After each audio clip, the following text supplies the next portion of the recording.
Alright, so in this video we're checking out the X-Speed 125 from ARRIS Hobby. So this is a 2.5-inch Cinewhoop style micro, but these are basically just prop guards, they're not ducks. And you can remove them. As you can see, the duct is just one single piece here. You just have to remove the 4 screws and then put the shorter screws on. If you put the same screws in, you'll probably damage the motor, and the shorter screws are included in the kit. And you can see that these on the frame here, it's a single unibody with these braces here. Then there's a little 3D printed part that screw goes through that also holds the ducts in the center part here. So a little bit of extra weight, but it also kind of holds the prop guards together. But you can remove all that if you want and just fly without the prop guards, and it's basically like a 2.5-inch micro. So obviously here we have the Caddx Vista DJI digital FPV system here. And for the flight control board ESD, they're using the Zeus 35. This is the newer version, 35 amp. I think it's like a 3 to 6S board, but this is going to be 3 to 4S only because the kV of the motor, it's an 1106 motor, and it's 4,000 kV for this motor, a 2.5-inch Emax Avon brush prop. And yeah, the reason it's 4S is because of the kV. If you do 6S on this motor, it's going to fry. So 6S on this is going to probably be a lot heavier too. I flew it on a 4S 450, Line 4S 450, pretty good battery. I'll link that in the description. You can definitely go heavier if you want. I think they're saying 4S 850 is probably the max. Now, if you want to be a little more agile, go with the 450. If you're going to be carrying like a Insta360 Go or GoPro Lite, you probably want to go with a lighter battery. It can handle the weight. I think it should be fine, but if you want a little more lighter setup, if you're going to be flying a little bit more in terms of agile flight, freestyle flight, then you want to try and keep the overall weight as light as possible. Here's the, speaking of, here's the weight of the whole drone. It's coming in at 146.7, and then with battery I flew 199 grams, and I flew this just with the Vista only for the DJI for the HD video. Totally fine, pretty good quality. It's comparable to the Insta360 Go, but yeah, if you guys are interested in a GoPro mount for this, let me know. It could probably carry like a Session 5. If you put a Hero 6 or 8 on here, it's going to be pretty heavy. At that point, these 2.5-inch props on 1106 motor is going to struggle at that kind of weight because it's carrying quite a lot at that point. So I would not recommend a Hero 6 or Hero 8. It'll carry it, is the motors are going to get extremely hot and the flight times are going to be very, very short. So one thing to note about the setup here that I got, so there is a little, you can see a little wire here, you see here a little tab. That's for an external receiver if you want to use like a Crossfire or XM Plus Free Sky or Fly Sky receiver. That's provided for you, and that's directly soldered to the flight control board. But at the same time, the actual DJI control wires are also soldered to the Vista, so you can also fly with your DJI controller.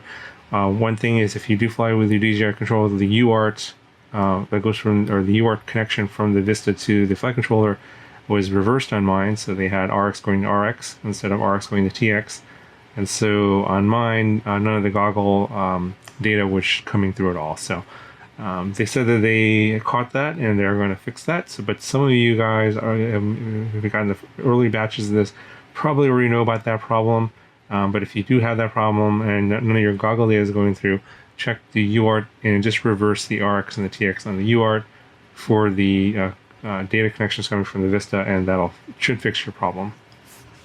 Anyway, so overall it flew pretty decently. Just flew it with the tune that came out of the box. I didn't touch any of the PIDs or anything like that, and I didn't have to make any adjustments. So what you see is what you're going to get in terms of the flight characteristics if you fly it the same way I did with the Line 450. The tune may be different on a heavier battery, or if you're carrying a camera, that kind of thing. So keep that in mind. You may need to make some adjustments to adjust for the weight. If you're flying with different equipment, your PID tune may need to be adjusted. Anyway, here's the flight footage for this. If you have any questions, let me know, and I'll talk to you guys in the next video.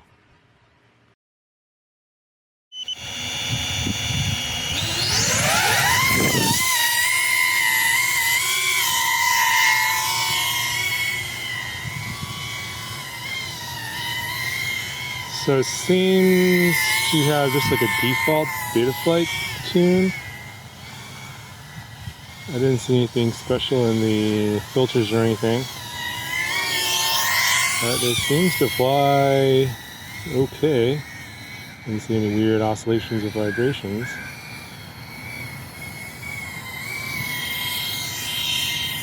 Just flying with the DJI controller, nothing special. See if anyone's at the playground today. Looks like it's still taped off. Just a little bit of a breeze, not much.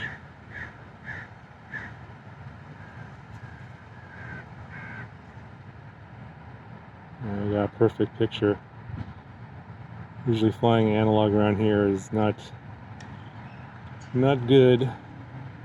No problem for a DJI.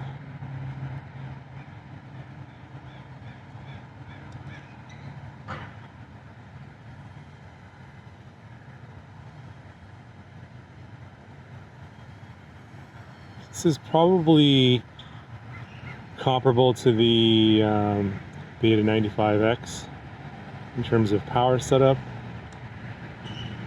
2.5-inch props, 4S. No GoPro in this though, so it is a little bit lighter than a 95X would be with a GoPro, or a naked GoPro that is. Just flying DJI today. If you guys would like to see like a naked GoPro mount on this, let me know.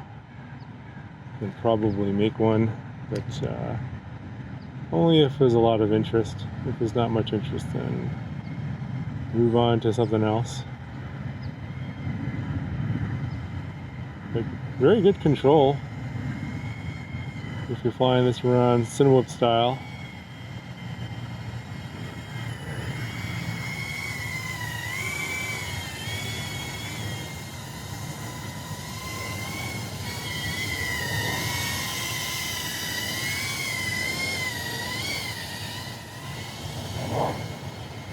Pretty good battery life so far. I'm running a 520 G&B 4S.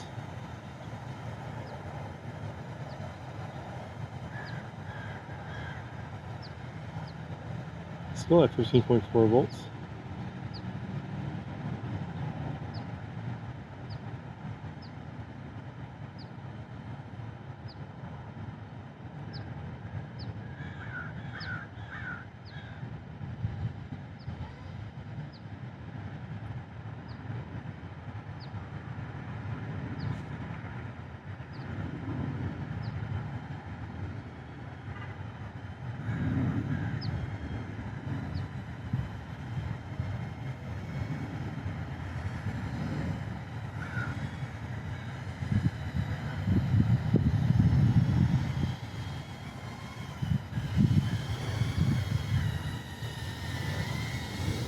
Actually, the 15.4 volts is my goggle voltage. They apparently don't have the voltage for the drone set up on here, so, and the timer's not working either, so apparently that wasn't set up from the factory. I kind of did a quick setup. I just bound the goggles and the transmitter, charged the battery. Just want to see what it flew like out of the box, but it looks like they have a few things missing or not set up properly. It's not a big deal. I mean, it shouldn't be that hard to correct. I bet the UART isn't set up properly.